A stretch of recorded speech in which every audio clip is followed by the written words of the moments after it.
אשכחך ירושלים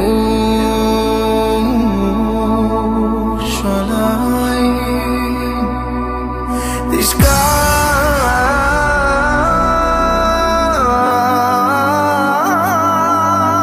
ימיני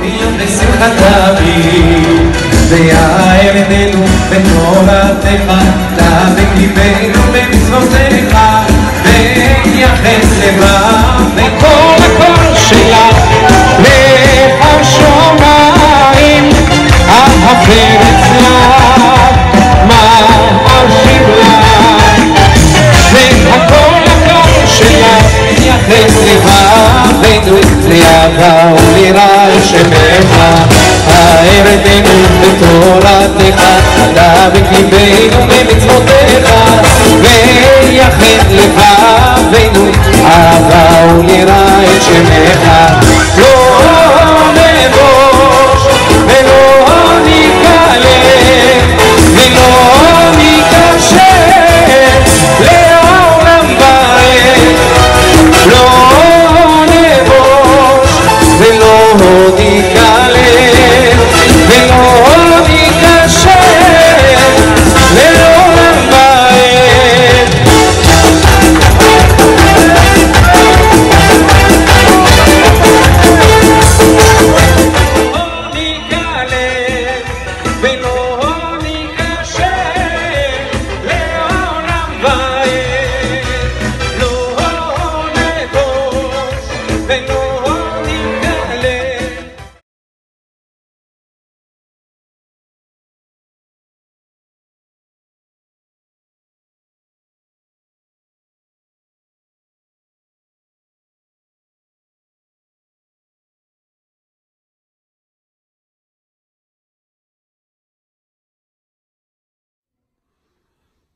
Shalom Vacha, je m'excuse de ne pas être avec vous ce soir.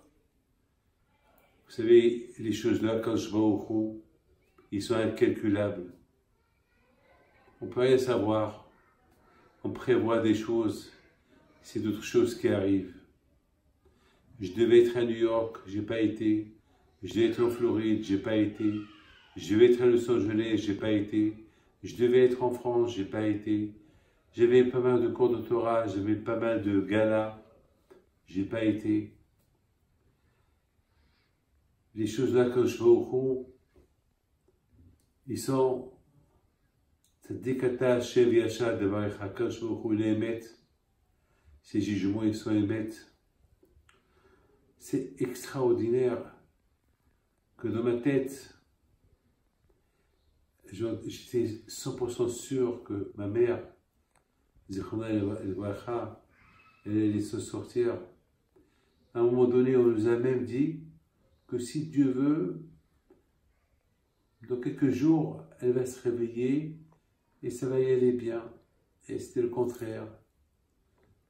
À Kolpanim Rabotai, je viens de terminer les 7 jours sur ma mère, Zichron el-Bracha, que son Zechout, il soit avec vous tous. Donc vous me comprenez. Ce qui nous a touché le plus avec ma mère, c'est la chose suivante. Combien il faut apprécier la maman. C'est la seule chose que je dois vous dire. La Gemara nous raconte sur Rabbi Tarfon. Lorsqu'il était malade, il était bébé, il était un enfant, peut-être un jeune homme. La maman vient chez Hachamim, elle dit à Hachamim, priez pour mon fils parce qu'il me respecte, parce qu'il ne m'a jamais manqué rien de tout avec lui. Et Hachamim lui ont dit, qu'est-ce que ça veut dire, il te respecte? Elle a dit, une fois il y avait de la pluie, mes chaussures étaient trouées et mon fils Rabbi Tarfon il a mis ses mains par terre pour que je marche sur ses mains pour que l'eau ne pénètre pas dans mes pieds. Alors, par rapport à ce respect de Kibud Avaim qu'il avait vis-à-vis de moi, alors je veux que vous faites une prière pour lui.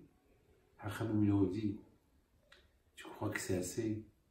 Même s'il fait ça toute sa vie, ça ne vaut pas ce que toi, la maman, tu as fait pour lui, que pendant 9 mois, tu l'as tenu dans ton ventre, combien tu as souffert avec lui, combien des nuits blanches tu as passé avec lui, combien il t'a dérangé, combien tu as souffert avec lui, avec sacrifice. Donc ce qu'il a fait pour toi, c'est rien du tout. Mais on va prier pour lui. Mes amis, j'apprécie ma mère maintenant après qu'elle est partie. Je ne savais pas que les mamans, ils étaient comme ça. On s'habitue à un papa, on s'habitue à une maman. On reconnaît ce qu'ils sont, leur grandeur, une fois qu'ils partent de ce monde-là. Et c'est la raison pourquoi la Torah nous a donné une mitzvah à faire. Kibud Avaim, le respect du père, de la mère. Ne croyez pas que c'est facile, respecter ton père et ta mère. Parce qu'on s'habitue trop avec eux. Mais lorsqu'ils partent, on sent le vide. Et on sent que cette mitzvah-là, elle nous a beaucoup échappé pendant leur vivant. Et que combien elle va nous échapper maintenant, après leur mort. Mais, Hachamim nous disent, Kabet et Avecha v'timecha, le respect du père et de la mère, ça marche et dans la vie, et ça marche après leur mort. Lorsqu'on étudie la Torah à leur mémoire, on fait la tzedaka à leur mémoire, et on fait des mitzvot à leur mémoire. Alors on devient Baraka Adeabo, on devient le pied des parents. Parce que sans pied, on ne peut pas marcher. Nos parents, les pauvres maintenant, mon père, ma mère, les deux, ils sont plus là. Ils ne peuvent plus marcher. Ils sont dans leur tombe. Mais nous, on peut marcher. Nous, on est vivants. On peut faire des mitzvot. Par rapport au lien que nous avons avec eux, donc on peut faire des mitzvot qui va être à leur crédit. Comme je suis content, même que je suis en deuil, de savoir un rabbin tel que Rabbi Abdelhak, que vous avez, c'est un tzaddik, il est gentil, il a fait beaucoup de travail à Paris, à Henri-Murger, et 100%, la vie de Natania, elle va changer avec lui. Mais, il faut savoir une chose, sans argent, il n'y a pas de Torah. Torah. Si on veut que la communauté de Ismah Moshe et de Torah Perro, c'est un nom extraordinaire.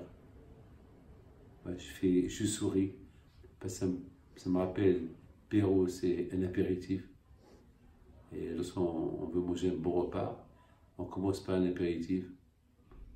Et là aussi, pour bien manger la Torah, qui s'appelle un repas, il faut l'apéritif. Et c'est quoi l'apéritif? C'est donner de l'argent.